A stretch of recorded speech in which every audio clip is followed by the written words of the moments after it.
Hello world, this is another session for Culture in Quarantine. Welcome to my studio. I'll be showing you how to make folding concertina books out of an A3 sheet of paper. And if you don't have an A3 sheet of paper, you can use a smaller piece of paper and it will just result in this adorable little mini book, which is also really cool. So whatever you have, just make it work. I'll be teaching you how to join up the strips of paper into one long strip, so you can make it as long as you want. It's just really only limited by your imagination, so let it run wild. This is sort of the finished book that we will be making.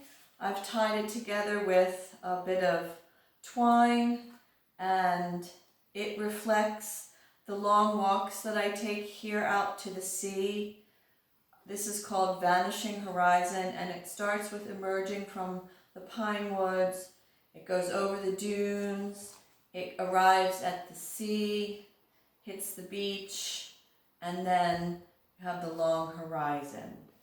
I was inspired to make this book from a book that I bought when I was in France in the 80s, and this book is called Le Petit Pousset. It's designed by Warja Lavater, and this is a fantastic book, and it's just inspired me for decades. I have to say it's a bit more graphic than mine, but it's breathtaking in its beauty and its simplicity. I don't know if it's a walk in a garden or an exploration. This one is quite long, so you can take your time seriously. It's fabulous. So think of the design that you want to do. Bookmaking, like printmaking, is centuries old, and the very first book was printed in China using wood blocks. So we're connecting to craftsmanship that has been with us for forever. What do you need to make these books? You need an A3 sheet of paper, you need a sharp knife, you need a glue stick, and whatever paints that you have available, or markers or pencil, doesn't matter, but whatever you use, that will help you tell your story. Let's get started. First thing you need to do is fold your paper lengthwise in half, and you're going to crease it. And if you don't have a fish boning knife at home, you can use some sort of rounded object. I use a broken drumstick. A friend of mine who's a drummer in a band, I went to his gig and he broke the stick and he gave it to me. Thanks, Ricky. Then you're going to take your knife and cutting away from you, you'll create two pieces of paper.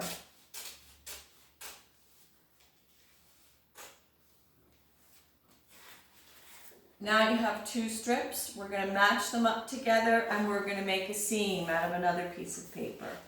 Ahead of time, you will have cut another strip of paper that's the height of the paper and roughly an inch in width. You will take your glue stick, you will apply the glue,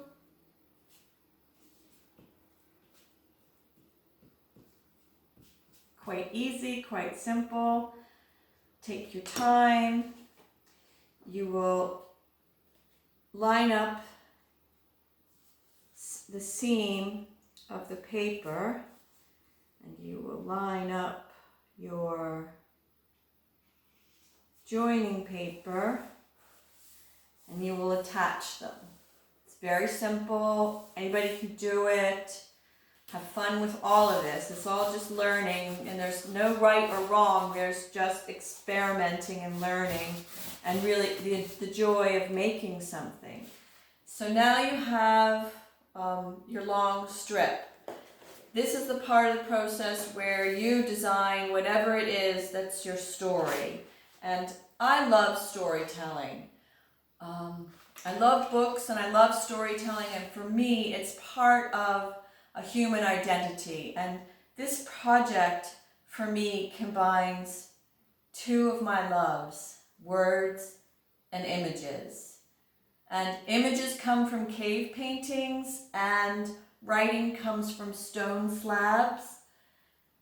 And I'm a big fan, of course, of the illuminated manuscripts. So I'm sort of taking all of those inspiration points and pulling them together. And then I've invented this idea of doing these different drawings about the walks that I've been taking while I'm on quarantine. And this session will enable you to focus on your own creative ideas and cultivate them. And I really look forward to seeing what you create. So remember to take a photograph, post it online at #GetCreativeAtHome. So let me show you how to fold it now. That's the next bit of this. Turn it face down. And you're going to take your two tail ends and you're going to go backwards and touch your two edges together, line them up as fast as you can. You'll take your folding tool and put your crease in.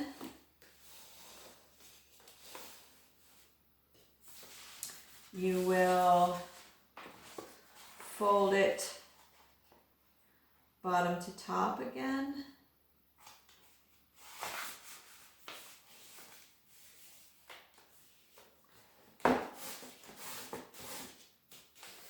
Flip it over. Bottom to top again.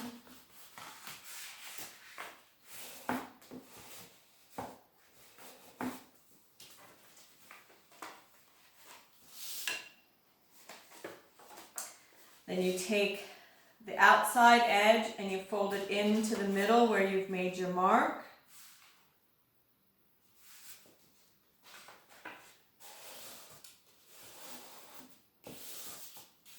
Then you fold that mark back, and then you're going to take it up, fold it up to the top. Now here you've got your accordion pleat going. It's kind of exciting, isn't it? It's part of the beauty of making things, is the excitement of you sort of don't really know what it's all going to look like. And you've opened it up to the other side, and then you fold into the middle.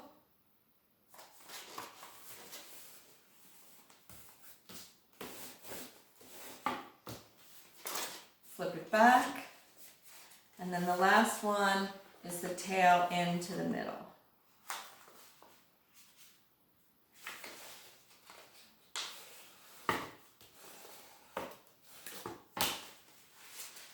Alright, there you go, there's your concertina. It's a beautiful thing. You know, when you can open it up, and this one, so you can see, it sort of limits the view, but then you can also get the long horizon line, which I adore. This one says, in between abandon and the elements, there's fearlessness. And art is a way to overcome the absurdity of a pandemic. And just think of Albert Camus. And we've all witnessed the denials and the lack of preparedness, which yields shortages of medical supplies and not enough hospital beds. But with creative, compassionate response from many, the hope buoys us up.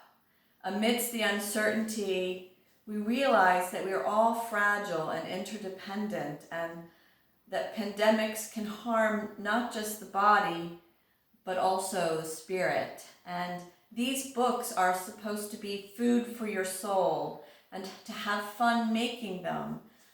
Send one to a friend. I know I'll be sending a few out, so be well and stay safe. See you next week when we will be doing the binding bit of the book to put it all together. So post to #GetCreativeAtHome. Bye.